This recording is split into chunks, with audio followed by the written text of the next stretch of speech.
যত তাড়াহুড়ো করে অষ্টমীর অঞ্জলি দিতে গেছিলাম তত তাড়াহুড়ো করেই তো অঞ্জলিটা কমপ্লিট করে বাড়ি ফিরে এসেছি। আজকে তো বাইরে রয়েছে প্রচণ্ড পরিমাণে রোদ।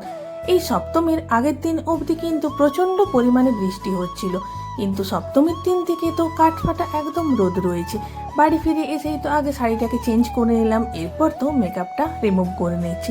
অল্পই একটু মেকআপ করেছিলাম, এই গরমে যদি বেশি পরিমাণে মেকআপ করতাম মুখের মধ্যে তো কিছু রইতোই না, গলে গলে তো সব পড়েই যেত। ফেসটা তো ক্লিন করে নিয়েছি, এরপর ফেস ওয়াশটা করে নিচ্ছি। এদিকে মায়ের দেখছি রান্না বান্নাও তো শুরু করে দিয়েছে। প্রচণ্ডই পরিমাণে সবাইকার খিদে পেয়ে গেছে। ফার্স্টেই তো এখানে দেখলাম যে পেঁপে আলু দিয়ে একটা তরকারি করছে। আমি তো মায়ের হাতে হাতে কাজ করব বলে এসে দেখি মায়ের তো আটা মাখাও কমপ্লিট হয়ে গেছে। শাড়িটাকে ফার্স্টেই রোদে দিলাম। মা তো বলছিল লুচি করবে, তবে আমি বললাম এখন তুমি পরোটাই করো। সেই মতোই মা এখানে পরোটাগুলো করে নিচ্ছে। মায়ের তো বেলাও কমপ্লিট। এদিকে সমস্ত পরোটাগুলো এক এক করে ভাজা করে নিল। মা আর আমি দুজনে মিলে একসাথে তো খাওয়া দাওয়া করলাম। তবে মণ্ডপে তো প্রসাদটা নেওয়ার জন্য বাবা ছিল, সেই জন্যই বাবা তো এতক্ষণে প্রসাদ নিয়ে এসে এরপর খাওয়া দাওয়া করছে।